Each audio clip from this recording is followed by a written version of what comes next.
important things that you can do for your business during a crisis is to communicate. Communicate with everyone who is connected to your business, be it your staff, your clients, your bankers, anyone. Why? Because you want to let them know what's happening.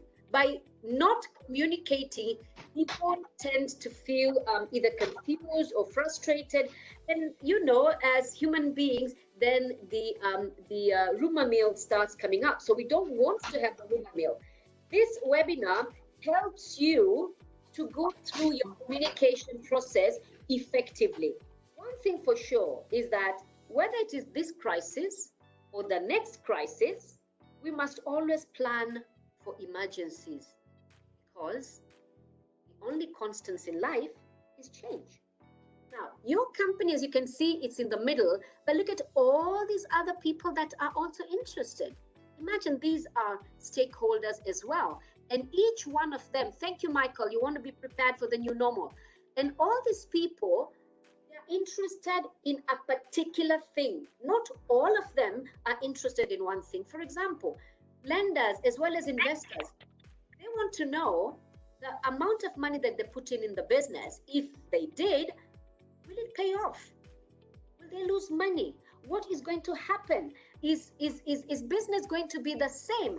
Are you able to manage? For example, as far as your business, the management, how does business keep on running? What about employees? Do I still have a job? Some people had to go home with the pay cuts. Some people had to go home with unpaid leave, but some people went home without anything. So these are the concerns that everybody wants to know, that they are able to manage, that they are able to get through. So what we are saying is that every person within this cycle is concerned. However, each one of them, their concern is different. So what we want to do is we want to look at all these different people. What is it that they are concerned about, and how do we manage to talk to each one of them in a manner that they are able to understand us? So it is not what you say that's important only, because what you say is important, but how you say it is equally important. You may probably feel we already know what is it that you say, but let's go through and look at what are the key messages that we need to look into. Now, the messages, there are three actually. There is empathy, there is concern, and there is action. And each one of them, to be honest with you, looks at a different aspect of that communication process. When it comes to when it comes to empathy, we may look at it as it's about identifying what that other person is going through. What are the thoughts that that person has? How are they feeling now? Do they have a feeling of fear? Do they have a feeling that I might not be there tomorrow? What is it that they have? And of course, it's about the concern. The concern is about the extent. It's a sense, what is the extent of your interest? Okay? It's the compassion that you bring into it, that compassion now that takes the empathy into an action. What are you going to do about it? So the recommended structure, number one, and let's not pretend things are the same, they are not. So we need to recognize and appreciate the current situation. This new normal that we are talking about, that things have changed, and then we appreciate the different stakeholders. We looked at the stakeholders and we said, it's the staff, it's the management, it is the lenders, it is the community, it is the suppliers. You need to appreciate each stakeholder so that they know that they are still able to work with you, that they're relevant as far as your business is concerned. And of course, you need to know what are your management's expectation. And when I say management, it could be you as the business owner. It is you as the business manager. It could be if you are slightly bigger and you have a board, or you have an extended management structure, but everybody that is concerned about your business.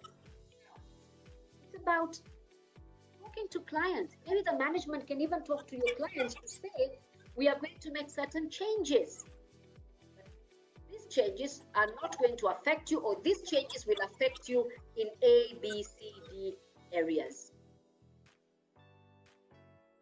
You also want to explain what is the impact on the company, because post-COVID has made a lot of disruptions, which has created, for example, right now, things are a little bit pricey, isn't it? If your raw materials are expensive, are you able to manage the price structure that you used to charge before COVID? If you're not able to maintain the pricing structure before COVID, how are you going to, you need to explain this. What I'd like us to do is, I want us to do, look at a sample letter, okay, whereby we identify the key components of effective communication. We want to look at, remember the recommended structure where you recognize the situation, where you appreciate the stakeholders. This is what I would like us to do. Now, to make it simpler for us, we've actually put the letter online so that you don't have to look at a handout. And we want to identify the main points of the structures. So let's read together. Dear Amazonians, this is a letter that was written by Jeff Bezos, who is the founder and the CEO of the Amazon. And he wrote to his staff saying, Dear Amazonians, this isn't business as usual, and it's time of great stress and uncertainty. It's also a moment in time when the work we are doing is most critical. Now, what do you think Jeff Bezos is alluding to? Just tell me in the chat box. Remember the recommended structure? Recognition of the current situation. This is what he is doing. He's actually acknowledging to his staff that things are not the same. Kwa sababu ukikimya, remember, when you keep quiet, the rumor mill comes on. So the letter continues. We've changed our logistics, transportation, supply chain, purchasing, and third-party seller processes to prioritize stocking and delivering essential items like household staples, sanitizers, baby formula, medical supplies. Remember, Amazon used to first originally do books, isn't it? So now they've expanded. We are providing a vital service to people everywhere, especially to those like the elderly who are most vulnerable. People are depending on us. So what is he doing? What is Jeff doing? He's basically appreciating his staff. He's telling his people that even though we've changed our logistics and transportation and supply chain, we are still there. We are still doing a service, and we are still having people depending on us. Number 3, I'm not alone in being grateful for the work you are doing. I've received hundreds of emails from customers and seen posts on social media thanking you all. Your efforts are being noticed at the highest levels of government. And President Trump earlier this week thanked this team profusely. Let me take it a little bit local. We have seen where the president, big companies, where the minister, they are all appreciating the work that is being done by our frontline staff. Whether it is the medical team, whether it is the police, whether it is the nurses, whether it's the volunteers, people have just come out and they're giving others, for example, they were giving them umbrellas, they were giving them water, they were giving them food. It's about telling people we are here together, and it's about supporting them. So this, again, it's about appreciating the stakeholders as well and what the stakeholders are doing. Part 4 And it says across the world, people are feeling economic effects of this era. And I'm sad to tell you, I predict things are going to get worse before they get better. Now, I like that because he is not fibbing. He is not giving false pretenses or false hopes. But on the other hand, he's saying we are hiring for new roles, that's 100,000, and raising wages for our hourly workers who are fulfilling orders and delivering. So you see, one industry has died, but another industry is growing. We have seen some industries have died, but now the IT sector has shot beyond beyond the roof. Why? Because everybody now, all work gets done online. So he continues and he says, at the same time, other businesses like restaurants and bars are being forced to shut their doors. We hope people that have been laid off will come and work with us before they are able to go back to the jobs that they have. So the letter continues, much of the essential work we do cannot be done from home. We've implemented a series of preventive health measures for employees, contractors at our sites around the world. Everything from increasing the frequency and intensity of cleaning to adjusting our practices in fulfillment centers to ensure the recommended social distancing guidelines. We are meeting every day, working to identify additional ways to improve.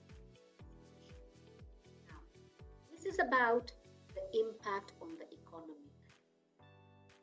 We've placed purchase orders for millions of face masks we want to give to our employees and contractors who cannot work from home, because some people have to go to work. Not everybody can stay at home. Masks remain in short supply globally and are at this point being directed by governments to the highest need facilities like hospitals and clinics. It's easy to understand why the incredible medical providers serving our communities need to be first in line. When our turn for masks comes, our first priority will be getting them in the hands of our employees, partners, working together to get essential products to people. By the way, allow me to say this is where Kenya has done very, very well. In fact, we've even done better with some of the bigger countries in the world.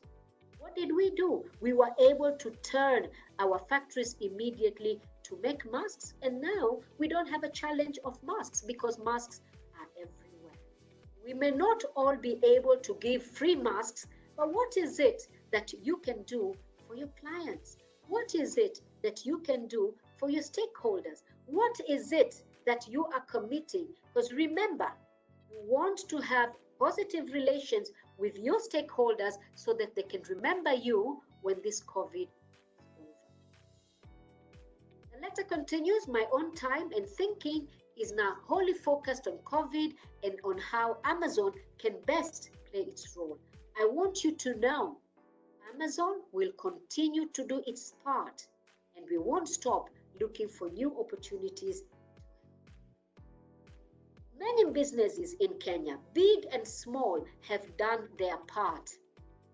Some of them have committed to giving PPE, some of them have committed to giving airtime, some of them have committed to giving sanitizers or masks. I agree there is no instruction manual for how to feel at a time like this because each one of us internalized COVID differently. And I know this causes stress for everyone. My list of worries right now, like yours, I'm sure, is long.